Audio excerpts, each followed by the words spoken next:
Hey guys, Khaos, come at you a whole new different video. Today's video we're going to be doing the Ant-Man and the Wasp. Yeah, we're going to be doing some Ant-Man and Wasp. That was a little bit unprofessional, but yeah, Ant-Man and Wasp. I just see the movie the other day. It was Thursday when it came out. Me and my brother went to see the movie. It was so awesome. Definitely go see it. It's very fun. And I honestly, I like to say, it's one of the best Marvel movies to ever come, because even though it's called Ant-Man the Wasp, it felt more Wasp than the Ant-Man, because she got a lot bigger of the role. Scott was more of a... It felt like they were kind of pushing him to be more of a side character, or like a sidekick. Because like Wasp had it all down. She was kicking butt left and right. She was flying, taking down fools like it was nobody business, saving Scott Lang's life like a billion times already. Alright, let's really get into the review. Alright, I'm going to tell you guys right now, this will be a spoiler review. If you guys do not want the video to be spoiled for you, too bad, too sad. I'm leaving a spoiler right here. My hands. Right here? Yep, right here? Yep. Anyway, there will be a spoiler. I'm telling you right now, that's your only warning. Also, who makes separate videos from doing a spoiler? That's a lot of effort. I'm going to tell you what you probably should know. Just watch the trailers. That is literally a spoiler. You will learn everything about the movie before going into the movie. Watch the trailer. There you go. That's like a 10-second promo for the trailers. Link in the description to all the trailers. Now to really get into this movie, so this is coming right off of Civil War. So Scott Lang and Hawkeye, as you guys do know, like in the Infinity War movie, they said that both of them took a deal because they have families, so they were put under house arrest. That's one reason why they weren't in the weren't going into Infinity War, because of the whole Civil War thing. So anyway, after the whole Civil War thing that went down, it made Hawkeye and Scott Lang, they had to go to give up their identities, their superhero identities, and then go into hiding, which is just going down for a while. I mean, Ant-Man pretty much gave up being Ant-Man after the whole Civil War thing, because 1, he took the suit without asking, 2, didn't tell anybody, and 3, just decided to just go to Germany, help out Captain America, and then get beat up and then thrown in jail.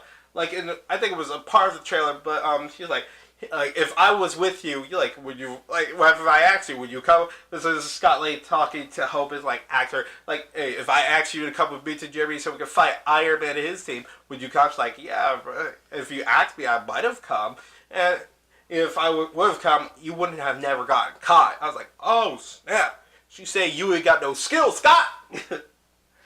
Now, Paul Rudd is I'm gonna say Hope Pym. I'm gonna give her old thing, like her photo will be somewhere, like right here. Right here? Yep, right here. Her photo will be right over there. And I'm gonna tell you right now, can't say her name. I'm gonna say Eve. I'm pretty sure it's good enough, right? Pretty sure it's good enough. So Paul Rudd and Eve, they are a great duo. They have this great banter thing going on, like they did in this. It's a lot more, better, because they actually, since they work together, they have their banter going on.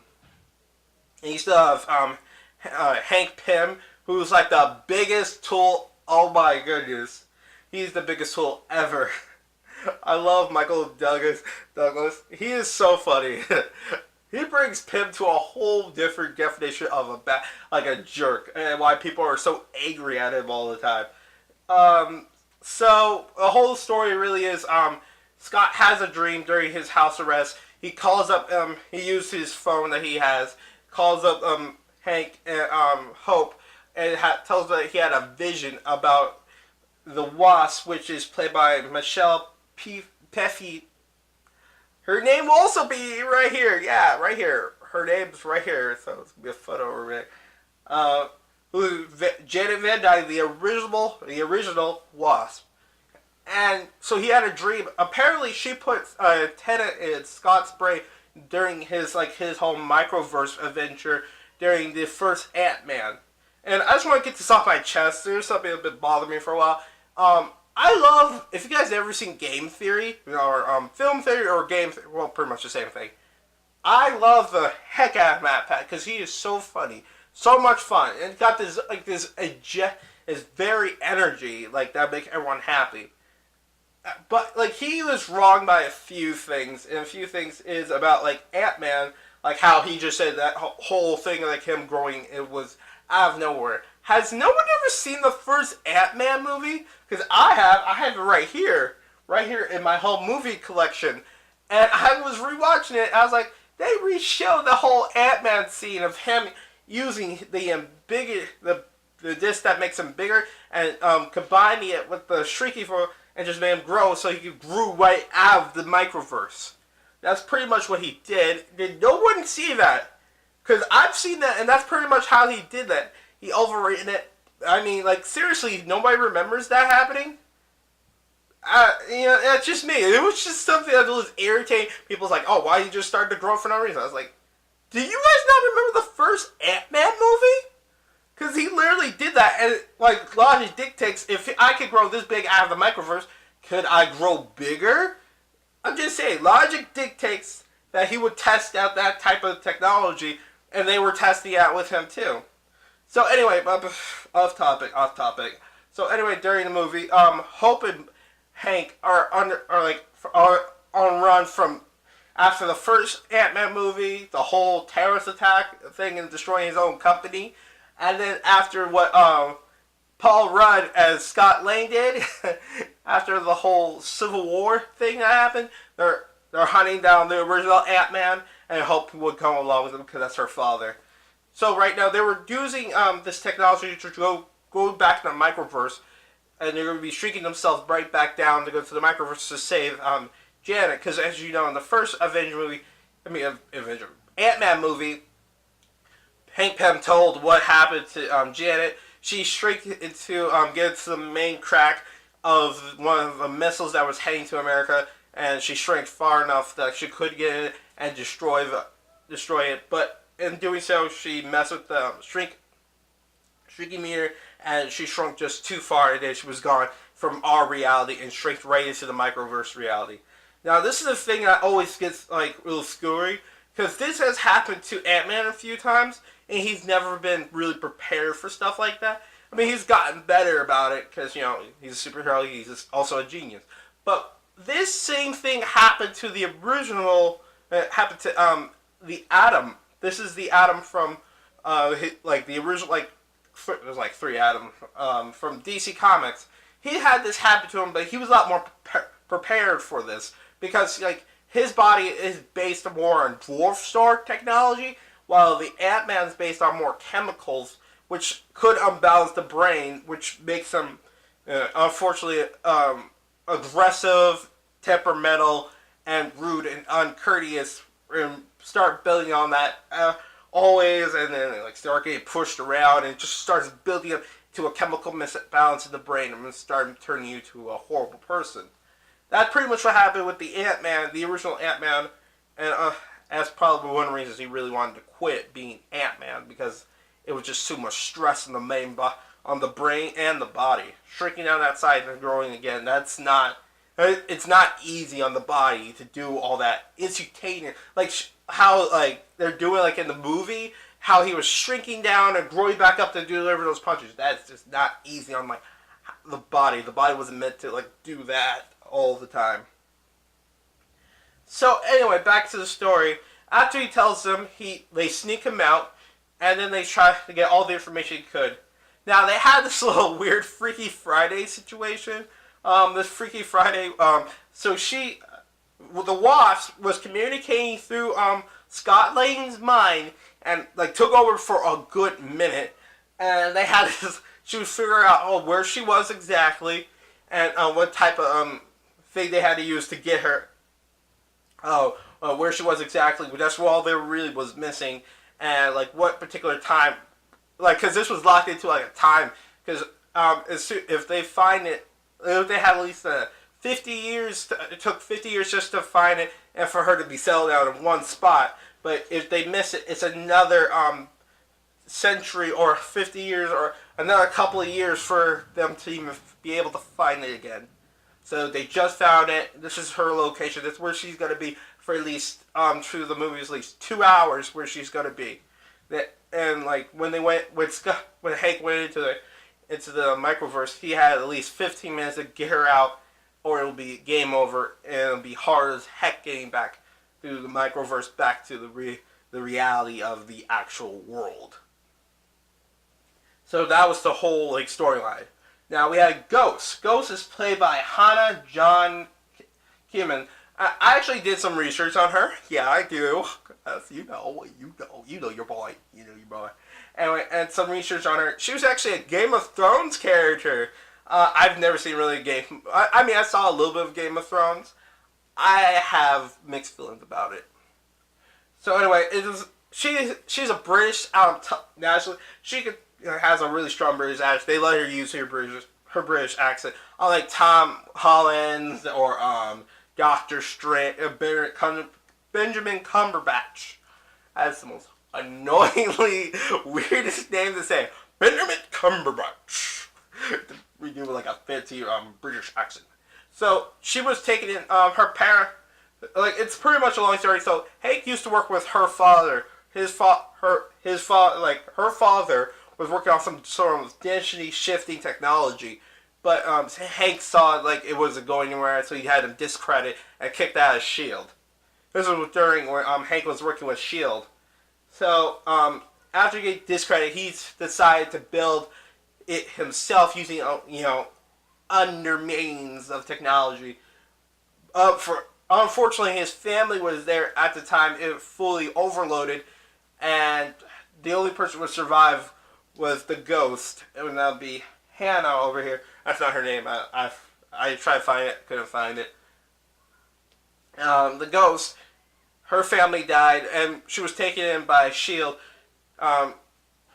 Well, a little bit after. First, she was taken in by orphanage, and then after Lauren Fishburne, who's played Bill Foster, who also plays Goliath. If you guys don't know, Goliath was one of those guys who were one of the other people that tested out Hank Pym's Pym particles and allowed him to grow, who actually died during Civil War. So R.I.P. So anyway, he tried to keep her, stay in this universe. I mean, when she was younger, she had a problem controlling it. And the suit that she wears, it's for control. It's for keeping her in this reality, or stop density shifting too much. So S.H.I.E.L.D. trained her to be an excellent assassin and to kill without mercy. Which, it sounds like a S.H.I.E.L.D. thing to do, because, this is what S.H.I.E.L.D. does. There are government black ops thing. This is what S.H.I.E.L.D. does, and it's unfortunate that this happened to a little girl, and that turned her really mad. So after Bill Foster got kicked out because Hank Pym had problems with him, he has problems with a lot of people. That's what Hank Pym always had. Even in the comics, he had a problem with everyone. So anyway, after he got kicked out, he took the Ghost with him, and he started to figure out a way to save her, because he found her as a little girl, so he felt responsible to save her now. And we do get a couple of people. We get James Woo, who's played by Ronald Park. If you guys don't know, if you guys haven't seen this ABC show called I forgot the name. I'll put it up here, right here. I forgot the name. The Wongs. I'm pretty sure it was something about that. So he plays the dad on the ABC show. It's funny. He's a really funny guy. And he's been playing a lot of movies lately, and I really can't wait to. I loved him. He was funny, and you guys will like him too. So apparently one part of it, Scott Lang, is under house arrest, and Jimmy Woo, the character Ronald Park is playing. He is part of the FBI, who's keeping him, checking on him constantly to see if he's doing any horrible things, like breaking out and saving people, or helping out Ole across the street. Because that's just so darn evil. Oh, no. I'll be all the way across the street. No! So, anyway, Scott Lang's been improving his, close-up magic. because the only time he really gets to spend time with his daughter, which I think is funny. And like every time, like I don't know what it is about like every police official, because his wife's the new husband, he gets like so impressed, like how do you do that? How do you do that card trick? So apparently like the close up magic thing, and they brought that back here and there, and I thought that was so funny. They kept using it too, and like Jim Wong, like the character, he was trying to learn how to do some of the close up magic thing. He learned it because he didn't have, since he was in like locked up in his own apartment, so he had to do something to make a fun experience for his kid, and I thought it was hilarious. So anyway, the whole reason why Lord Fishburne really needed Hank Pym, that was off topic by the way. The only reason Hank Pym, Bill Foster and the Ghost needed Hank Pym because Janet been inside of the microverse for such a long time. She can steady it the ghost out because she's having problems staying in this reality and not just full on disappearing. So basically, her powers is she can like disappear, like full on tangibility, and go through things, but come out. She could go through your arm. Like imagine like vibrating her body at a different frequency every once in a while, and she could put her hand right through somebody and give them a Speed Force heart attack. So that's pretty much what she's doing, and it's hard for her to keep in the time, like keep in this world. So that's what Lauren Fishburne was trying to do, trying to save her. So the only way to do it is Wasp, Jan Van Dyne. Jan Van Dyne since she's been in the microverse for so long, she's absorbed so much of microverse energy. They can distract that from her body and give that to Ghost to make her one again, to make her actually human, to take away her powers for good. She could be one altogether. And that's what she's been trying to do for the longest time. So we actually get to see Louise come back, and and we get to see Curtis and Dave come back, which is played by T.I. and David Batchman. Now, if you guys don't know, Daniel Dashman, Bachel. He played one of the villains in The Flash. He was the Alakazam in season 3 of The Flash. Not the best season, but not the worst season. I liked it. So anyway, that's pretty much was it. And I gotta say, this movie is really great. So towards the end of the movie, we actually get to see, like most of the stuff in the trailers, they actually get to see in the trailers. Pretty much everything you get to see in the trailers, everything pretty much matches up.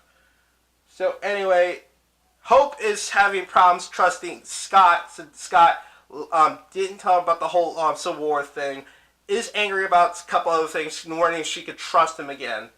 So Louise has this whole thing. So these couple of thugs who breaks into their main office. So Scott Lang and Louis and their other two friends put together a whole office full of ex-convicts helping people, keeping out people like them who broke into their houses and steal things. That's pretty much what their whole company is. And that's what. So they're pretty much running it while Scott Lang's in prison, under house arrest. So the guys come in, give him a truth serum. It's not truth serum; it's a suggested serum. But they keep messing with him and try to get him to say it's a truth serum. So Luis does his whole story thing. Everybody's like, "Yo, you gotta let him do his thing, though. You can't interrupt Louis when he's going through his story." So he talks about that his whole life. And like he paraphrases, got them talking like him. It is the most funniest thing ever. So he was talking about like Hope and Scott Lang, talking for them. It's funny. I liked it. I liked it. I like a lot. Anyway, towards the end of the movie, they finally did save Janet. It did work, but it came close that they were trying to extract the ghost did try to extract Janet's microverse power from her. So after Janet did come out of the microverse, they saved her. Janet just simply put her hands on her head, and forced out some of the microverse energy from her body and gave it to her to sell her and won because she had about like 3 weeks to live. Now this is not like world-ending thing going on. This has nothing to do about the world ending at all whatsoever. It did not have to do anything, and like this was just a small thing where they're just trying to save Janet and it just blew out of proportion. That was the whole thing, and I don't know what trailer said. Like some trailers didn't match up. Like at one point, like this is all about saving the world. I was like, wait. And then like you watch the movie, there's nothing you have to do about saving the world. It was about saving Janet or sacrificing. So what I like about this movie and what makes it so much better than mostly every Marvel movie, because all Marvel movies are pretty much the same in here and there, but instead of killing the ghost, they saved her, and even towards the end of the movie, because Janet didn't have enough microverse to, contain her, like, because she was still, like, there's still a chance that she would still, she still probably have her powers, but chance that she could still waver out. So they have to go back in the microverse, collect more energy from the microverse to come back in, in the real world. So that was Scott Lang was doing after, he was freed of their house arrest because, he's good like that. So during his little microverse adventure, a little bit horrible thing. So I'm going to put up another spoiler alert. So I'm telling you right now, watch the movie. Watch Avengers Infinity War. Watch it. Because if you don't, you will not understand what I'm about to say. So you guys remember. So I'm going to tell you guys. This is like right here. Alright? I'm telling you right here. This is like a major spoiler alert for the movie. This is like towards the end of the end credit. Now, if you guys haven't watched it, haven't watched any review, please watch it. Please watch the movie. Press pause right now. Press pause. You. Press pause. Alright? Or continue watching the video. Leave the video playing and then rewatch the video, okay? Okay. So, during that and Civil War, and Infinity War, so guess who dies? I get to add more people to my Infinity War death list! So, Hope dies, Janet dies, Hank Pym dies. Woo! Even Hope dies.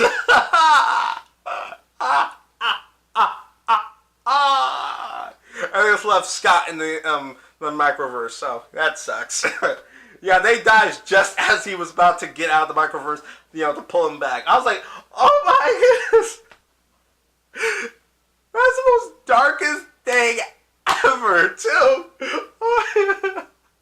So they're dead, and Scott is pretty much stuck in the microverse. So he's going to have to at least grow himself back into the reality. He's like, hey guys, what happened? Oh my goodness!